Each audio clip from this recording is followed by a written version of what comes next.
What's up? What is good? We back. 2 videos a day. Whoa. I feel like every time I look into the camera, my forehead grows twice as much. I don't like it. Look how big my fucking forehead looks. It's not normal. But we here with Luckiest People Who Survived the Impossible Part 2. I uploaded Part 1 like maybe last month.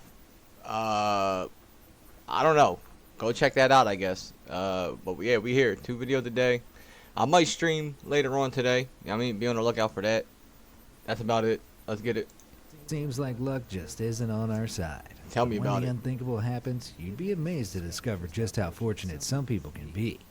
From nauseating Unironically, I mean, the whole luck thing, if you know, you know. I mean, I guess luck is starting to be on my side slightly again. free falls to freak weather accidents, here are some of the luckiest people who survived the impossible. Be amazed. Number 10. Natalia Pasternak. One summer's afternoon in June 2015, 55-year-old Natalia Pasternak and her 80-year-old friend Valentina Gorodetskaya were walking through the Siberian forest collecting birch saps, unaware that this was a trip they might never have returned from. The pair had unknowingly crossed into the path of a huge brown bear, which made an initial beeline for Valentina's dog, before turning its attention to the mother of two, Natalia. After attempting to separate the wild animal from her friend by hitting it with a stick, Valentina ran to find help, leaving Natalia to face the jaws of death. During the hour That's why you gotta keep a gun on you. Listen, females can hold guns too. That's all I'm gonna say. You think it ain't gonna happen to you. What if it would've went for your dog? Your dog would've been a fucking... Am I lagging? Your dog would've been goddamn... bear soup. Fucking... I don't know. Dog would've been bear bait at that point while you run away. hour-long ordeal, the bear assumed that its now mauled prey was finally dead and began burying Natalia with earth and leaves in order to eat her later. Eventually, police arrived on the scene and noticed that the part-exposed woman was still breathing, and with no other options, they shot the bear and unearthed Natalia, who later fully recovered in hospital. What the fuck? Despite being buried alive and intended as a brown bear's next meal, Natalia Pasternak lived to tell the terrifying tale, and even posted an update on her social media with the caption, "Life is beautiful." Number 9. Phineas Gage. The case of Phineas Gage is quite literally Phineas. mind-blowing.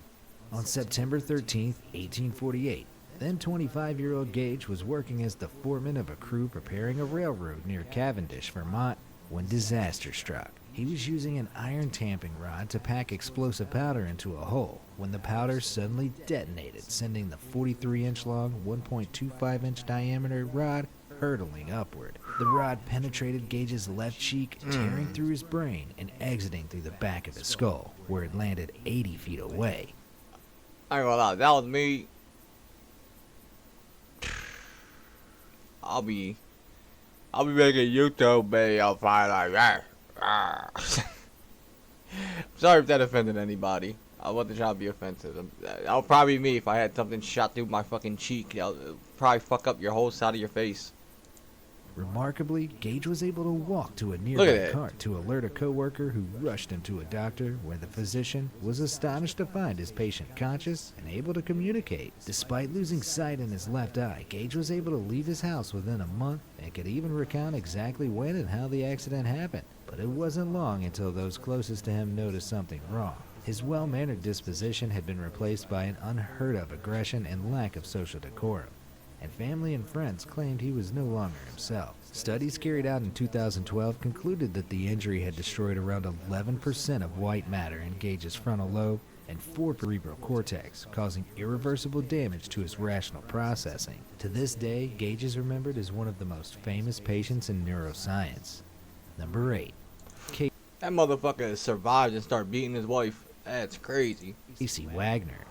They say lightning never strikes twice. I feel like I heard of But this. one man learned the hard way that famous phrases shouldn't always be taken as fact. In October 2013, 31-year-old Casey Wagner was attending an annual Never mind. off-road event in St. Joe, Texas, called Rednecks with Paychecks, when storm clouds began rolling. Start subbing to the channel right now. Everybody, if you see this video, if you're not subscribed, start subbing. I will fucking personally, if if this channel get monetized at any point, I will vlog myself going to rednecks with paychecks, bro. That shit just sounds like yeah, that shit just sounds like Eddie Sire. Like, yeah, I'm not, listen, I'm not a redneck, but that shit just sounds like something I can enjoy. Sub to the channel if you didn't yet. I'm trying to get the rednecks with paychecks. Rolling in above. While waiting for a friend to return from the toilet, Wagner sought shelter under a tree. A mistake which would cost him dearly. By the time he noticed electrical sparks splintering off the tree trunk, it was already too late. Casey was suddenly struck by lightning, and before he could hit the ground, a second bolt struck his work boot, sending electricity shooting up through his body. Luckily, a passing nurse rushed to his aid and kept him conscious while they waited. Zeus was playing target practice with his ass at that point. Zeus said, alright, watch this. And hit him in the foot and shit. Like, Zeus was not fucking with him that day, let me tell you. For paramedics to arrive at the scene. Astonishingly, after just one night in observation, Casey was released with no major injuries, and doctors claimed he was a living miracle. Wow. The chances of being struck by lightning in the U.S. are around 1 in 750,000. So Casey Wagner was incredibly lucky to survive a double strike. One thing is for sure, though, he won't be standing under any more trees during... If y'all hear that in the background, I'm sorry. I don't know what the fuck that is. I think it's a bunch of weirdos with their dirt bikes out trying to impress other men or something. I don't know. No offense if you ride dirt bikes, but or like motorcycles, but come on now, riding in like a group, being a nuisance when I'm trying to record. Come on now. Bad weather. Number 7. Sambora. In August 2018, one man beat all odds by surviving 4 days in the Cambodian jungle with no food, water, or means of escape. What the fuck? Oh, and did I mention he was wedged between 2 giant rocks? 28. My anxiety seeing that picture just... That's all I'm gonna say. I am a claustrophobic motherfucker. I cannot be in a small space for long. Let alone, I can't probably be in a small space at all. Salute to that man. 8-year-old all I'm Sambora saying. had been scouring the Chakri mountain jungle in the northwestern province of Battenberg in search of bad droppings or guano to sell as valuable fertilizer. What? When his torch fell into a small rocky hollow. Bending down to retrieve it, Boris slipped and fell into the narrow crevice between the rocky terrain below where he became wedged in the rock face for 4 agonizing days. Eventually, his worried brother discovered him and alerted the authorities, who took this unbelievable photo from above before beginning a painstaking operation to free the man. It took 200 rescuers around 10 hours to cut away the parts of the rock which had trapped him, before he was taken to a provincial hospital to recover. The Cambodian police chief has since declared Chakrai Mountain prohibited for climbing, and despite being dangerously weak shortly after the ordeal, Sambora has thankfully returned to full health, making him one impossibly lucky man. Salute to that man. He definitely just survived like the impossible. No food, no water, 4 days, and you're stuck in between a rock. Well, 2 rocks. All because this man was looking for Batman shit. Number 6. Christine McKenzie. Skydiving is a thrill for some, but for many others... I know a couple people with the last name McKenzie. You know what I mean? Shout out to y'all. They don't watch. They probably don't even know I do YouTube for real, but shout out to y'all. The idea of falling through the sky is a total nightmare, even when there's a parachute involved. When then 23-year-old Christine McKenzie prepared for her 112th skydive in August 2004, she had no idea that it would be any different from her other successful attempts. As a seasoned skydiver, McKenzie was unfazed as she began her 11,000-foot descent, until it was time to prepare for landing. Also, this is something I want to do, but then I would never do. Like, maybe one day when I stop being a little bitch. But the most I'll do right now is probably bungee jumping. But then even then, I'm debating that. Her parachute failed to open. Trying not to panic, she pulled on the cord of her emergency chute, but the lines got tangled and she hurtled towards the ground in a 45-second freefall before smashing into a set of power cables. Damn. By absorbing most of the energy from her fall, the power lines had saved Mackenzie's life, and when she was admitted to hospital, she suffered only a broken pelvis. Skydiving instructor Vanna Gulliver was astounded to find her alive and claimed that a reserve parachute malfunction is basically unheard of. Despite her ordeal, Mackenzie even announced from her hospital bed she was determined to jump again. No, hell no. Number 5. Greg Rasmussen. Greg Rasmussen is an Rasmussen. animal conservationist who came a little too close for comfort with some of the fiercest predators in the African bush back in 2003.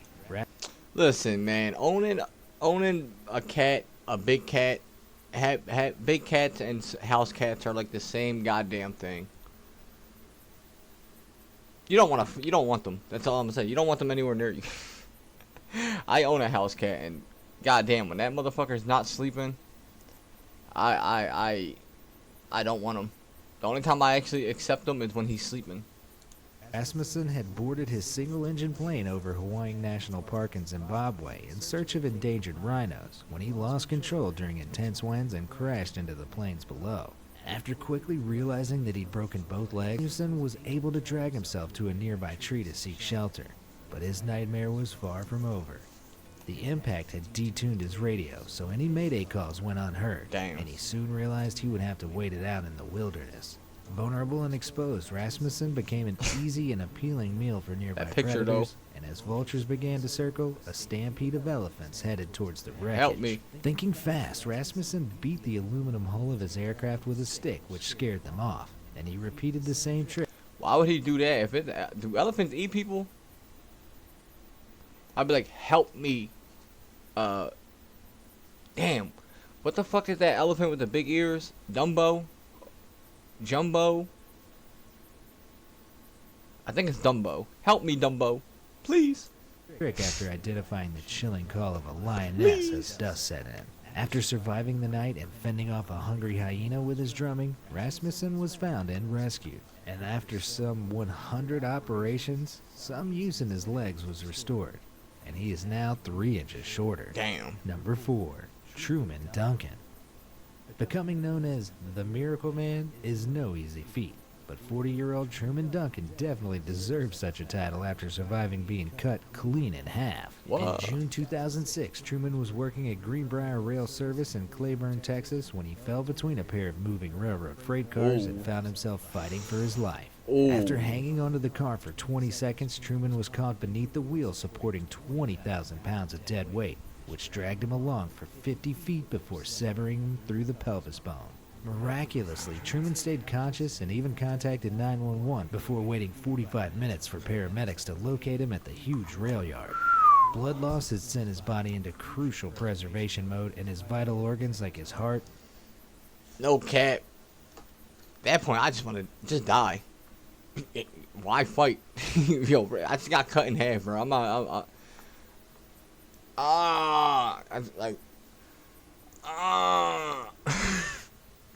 That's the only thing I could do.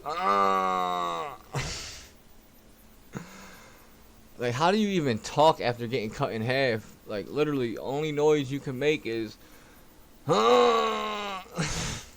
Lungs, liver, and 1 kidney remained intact. How? After 23 surgeries over 4 months, Truman, who now uses a wheelchair, was fully active again, and he has even returned to work in the office at the very same rail yard.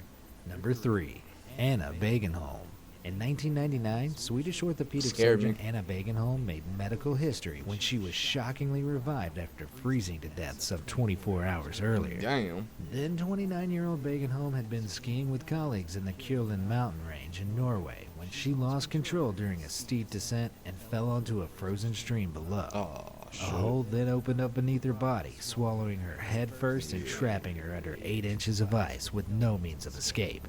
And when her friends found her and attempted to pull her out, only her feet and skis were above the ice. After 40 minutes of shallow breathing using a tiny air pocket, Anna's body temperature reached a staggeringly low 13.70 degrees Celsius, Damn. and she entered circulatory arrest. By the time rescuers dug her out, she had been under the freezing ice for 80 minutes, and when she was airlifted to hospital, she had undoubtedly been clinically dead for 2 hours. After desperate efforts to rewarm her blood, Anna's heart miraculously restarted 24 hours after her initial fall. And after more than a year, she was able to move again. Doctors believe that the extreme cold slowed her metabolism, causing the brain to require less oxygen, and induced hypothermia is now practiced with critical patients to prolong. Shout out to the human body. As fucking like squishy as we are, that shit inside of us be fucking doing miracles. I ain't gonna cap. The window needed to save lives. Number 2, Ron Hunt. It may seem unlikely that the subject of an x-ray like this one could make it out alive, Damn. but one incredibly lucky man has lived to tell the tale. On 15th August 2003, construction worker Ron Hunt was working in the Tahoe Donner subdivision in Truckee, California, when one mishap almost cost him his life. Hunt was drilling above his head while standing on a 6-foot ladder when he pushed a little too hard, trying to bore a hole, causing the ladder to wobble. Realizing what was about to happen, Hunt followed standard safety procedure by tossing the drill aside, but the power tool didn't fall far enough away, and he landed face first on the 18-inch long, 1.5-inch diameter drill bit. The tool skewered his head by entering his right eye and exiting about 6 inches through the side of his skull, but it miraculously pushed his brain aside, sparing him from brain damage, paralysis, and probable death. Specialists initially planned to cut the drill bit out, but decided to effectively unscrew it free, and Hunt recovered from his injuries in just under a month. Despite losing an eye and suffering a fractured skull, Hunt emerged relatively... Oh my, yo, fuck, fuck. That's how I feel, like, listening to these fucking things. I'm, like, imagining that shit happening to me. Like, bro, just take me off this planet. I don't want to live if I gotta, like, if I gotta feel that much of, like, physical pain, I don't want to be here, bro. Dead ass. Like, that shit got my skin crawling, because, like, my body's like, bro, my body wants to shut down because it thinks it's happening to me. unscathed, and his cognitive health has proved even more remarkable than the curious case of Phineas Gage. Before I continue, check out this incredible footage captured on helmet cam, which shows the moment motorcyclist Taylor Smith flipped in the air and somehow landed on his feet after being hit by a speeding car on his way home from work. The extraordinary event took place in San Francisco in 2015 when the car emerged from nowhere after running a red light. Yeah, it tends to happen if people don't know how to fucking drive. The 2011 Daytona 675 custom bike was destroyed in an instant, but thankfully Smith himself was wearing all the correct protective gear. Smith only suffered minor bruising and was astonished to find himself on his feet, having probably also saved the lives of the pedestrians crossing at the right side of the street. I don't think... Number 1. Lucky log escape. If you've ever seen Final Destination 2, you'll remember this terrifying scene. Yep. But your fear of freak logging truck-related catastrophes may not be so irrational after seeing this photo. In October 2019, one motorist in Georgia had an incredibly lucky escape after his 2003 Nissan Xterra was impaled by logs from front to back. The unnamed driver was bending down to collect a dropped coffee cup when he rear-ended a logging truck in front, which sent as many as 40 felled trees smashing through the windshield and out the other end. The scene may look like a definite death trap, but thankfully the driver emerged with only minor injuries because his seat was not in an upright position at the time of impact. Firefighters cut through the massive logs before rescuing the man in around 10 to 15 minutes, and the chief officer was astounded to discover that his head had ended up in a hole perfectly sized to protect him from the logs. This person needs to buy a lottery ticket with that sort of luck. So which of these people do you... What? I mean, hold on. I'm gonna keep it 100, be amazed. That picture right here with the unibrow, that's not unique beauty. That's called Anthony Davis. I'm sorry to tell you that one. I'm out. Everybody stay safe. If you're new here, like and subscribe. I don't usually say that, but yeah, I mean, might as well. Cause if you don't, you're gonna end up having that unibrow like that white girl right there. I'm out.